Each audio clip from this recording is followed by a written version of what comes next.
దేవుని పరిశుద్ధ నామానికి మహిమ కలుగును గాక. ఒకసారి సంతోషంగా స్వరమెత్తి గట్టిగా చెబుదామా? హల్లెలూయా. ఈ దినం ఈ యొక్క కృత నిబంధన యాజకత్వం అనే ఈ దైవజనుల యొక్క సదస్సులో పాల్గొనడానికి వచ్చిన సేవకులైన మీ అందరికీ, పాస్టర్లకి అందరికీ కూడా నా యొక్క హృదయపూర్వక వందనాలు. దేవుడు మిమ్మలను, మీ పరిచర్యలను దేవుడు దీవించును గాక. ఆమేన్. హల్లెలూయా. ఎంతమంది సంతోషంగా ఉన్నారు? ఇది నిజమా? నేను నమ్మాలా? లోకంలో అందరూ సంతోషంగా ఉంటారు, కానీ అందరికంటే ఎక్కువ బాధ ఎవరికి ఉంటుందంటే సేవకునికి. అలాంటి పరిస్థితుల్లో నవ్వగలిగిన వ్యక్తి ఒకే వ్యక్తి, దేవుని సేవకుడు. ఆమేన్. హల్లెలూయా.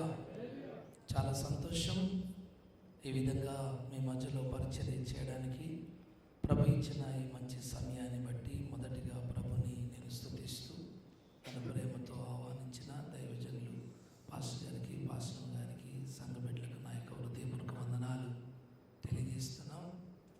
మరి కొద్దిగా ఈ యొక్క సదస్సును డిస్టర్బ్ చేయాలని ఆ ప్రభావం అయ్యగారి మీద సైతాన్ చూపించాడు నిన్నటి దినం. ఈరోజు ఏదో ఒక కార్యం దేవుడు చేయాలనుకుంటున్నాడు, ఎవరినో ప్రభు దర్శించాలనుకుంటున్నాడు. ఎవరో సేవకుని ప్రత్యేకంగా దేవుడు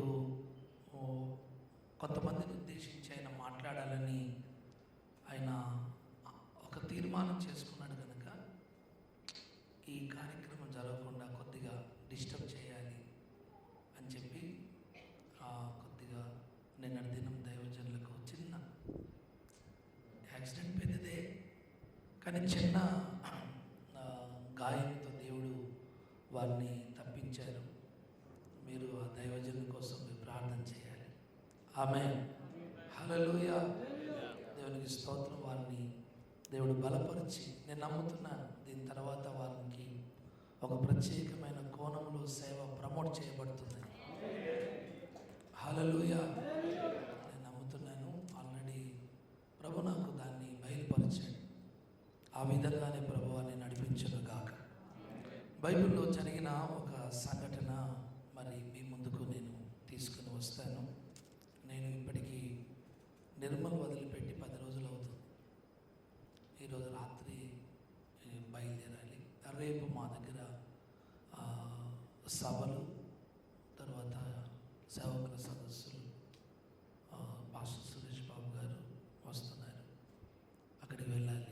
అది ముగించుకొని మళ్ళీ ఇంకా వేరే మీటింగ్స్కి ఆంధ్ర వెళ్ళాలి. మీకు ఎందుకు ఈ మాట చెప్తున్నానంటే, సూర్యుని చుట్టూ చంద్రుడు, చంద్రుడి చుట్టూ అంతేనా, భూమి చుట్టూ అంతేనా, అంటే మనం సంఘం చుట్టూ, భార్య చుట్టూ, పిల్లల చుట్టూ తిరిగితే సేవ జరగదు. బోధిగంతాలకు వెళ్ళి స్వార్థను ప్రకటిస్తేనే సేవ జరుగుతుంది. ఆమేన్. భర్త చుట్టూ భార్య, భార్య చుట్టూ భర్త, పిల్లల చుట్టూ తండ్రి, తల్లి తిరుగుతూ గ్రామంలోనే ఉండి, అంటే మనం ఉన్న ప్రాంతంలోనే వెళ్తే మనము యూదయ, సమరయ, బోధిగంతాలకు వెళ్ళే పని అది పెండింగ్లో పడిపోతుంది. అందుకే మనకు సమయం ఉన్నప్పుడే, చీకటి దినాలు రాకముందే మనము మన సరిహద్దులు, అంటే మనకున్న హద్దులను దాటి, సరిహద్దులను దాటి స్వార్థ చెప్పడానికి అనేక ప్రాంతానికి వెళ్ళడానికి ప్రభు మనకు సహాయం చేయనుగాక. ఆ విధంగా మీకు డోర్స్ కూడా దేవుడు ఓపెన్ చేయనుగాక. ఆమేన్. హల్లెలూయా. బైబిల్లో ఒక సంఘటన మీకు గుర్తు చేస్తాను. చూడండి, 2వ రాజుల గ్రంథము, అందరికీ తెలిసిన వర్తమానమే. 2వ రాజుల గ్రంథము 6వ అధ్యాయము మొదటి వచనం నుంచి ఒకసారి గమనించండి. మొదటి వచనం నుంచి ఒకసారి చదువుతారా? 6వ అధ్యాయము మొదటి వచనం నుంచి. ఒక అమ్మాయికి ఎవరికని చదువు నాన్న.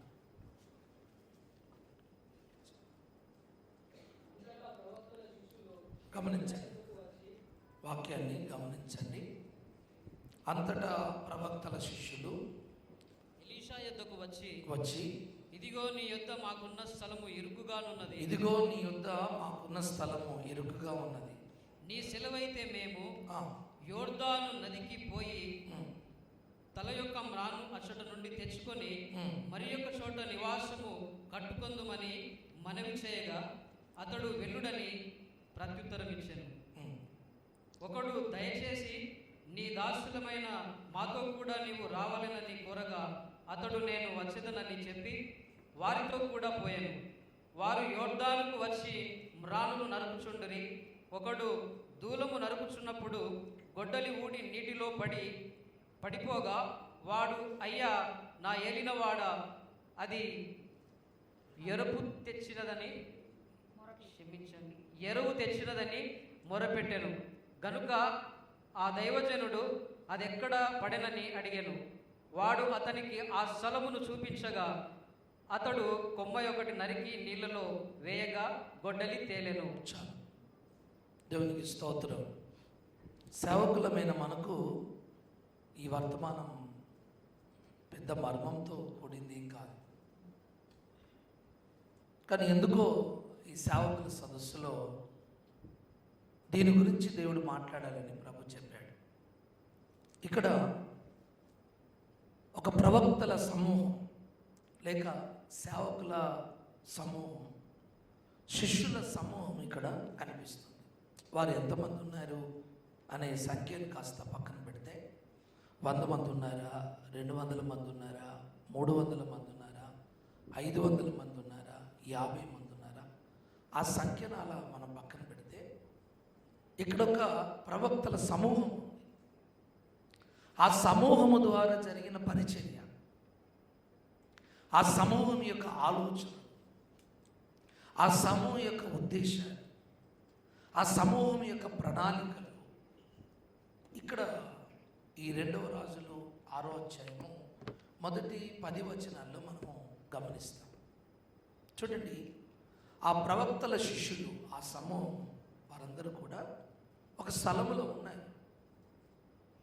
సమూహం దేనికి సాదృశ్యంగా ఉందంటే ఫెలోషిప్, సహవాసం. ఈ సేవకుడు ఒక్కడు కాదు. ఈ సేవకులు ఎవరికి వారిగా సేవ చేసే ఇండిపెండెంట్ సేవకులు. మీరు కొద్దిగా మాట్లాడాలి, కొద్దిగా మాట్లాడుతుంటే మీరు వింటున్నారని నాకు అర్థమవుతుంది. కొన్ని మాటలు మీకు బల్లెం కూర్చున్నట్టుగా ఉంటాయి, కానీ అది నా మాట కాదు, అది నా మాట కాదు. కొన్ని మాటలు కొద్దిగా నరికినట్టుగా ఉంటాయి, కానీ అది నా మాట. దీన్ని నేను వివరిస్తాను అంతే. దీన్ని ఏం చేస్తాను? వివరిస్తాను, ఎక్స్ప్లెయిన్ చేస్తాను అంతే. కానీ దాంట్లో దాగి ఉన్న సారాన్ని, దాంట్లో దాగి ఉన్న ఒక విషయాన్ని చెప్తాను అంతే. కానీ దీన్ని దాటిపోను నేను. ఇప్పుడు గమనించండి, వీరందరూ ఒక సమూహంగా, ఒక ఐక్యతగా, ఒక సహవాసం కలిగి ఉన్నారు. ఇక్కడ మనం నేర్చుకోవలసిన పాఠం ఏంటి, తెలుసుకోవాల్సిన విషయం ఏంటి? ఈ దినాల్లో సేవకులు చాలామందికి ఇలాంటి సహవాసం లేదు, ఇలాంటి సమూహం లేదు, ఇలాంటి ఫెలోషిప్ లేదు. కానీ ఇక్కడ దైవజనులను, ఇక్కడ శిష్యులను గమనిస్తే మీరు ఒక అద్భుతమైన సహవాసం కలిగి, సమూహం కలిగి పరిచర్యలు జరిగిస్తున్నట్టుగా మనం ఇక్కడ గమనించవచ్చు. ఆమె చెప్దామా? హల్లెలూయా.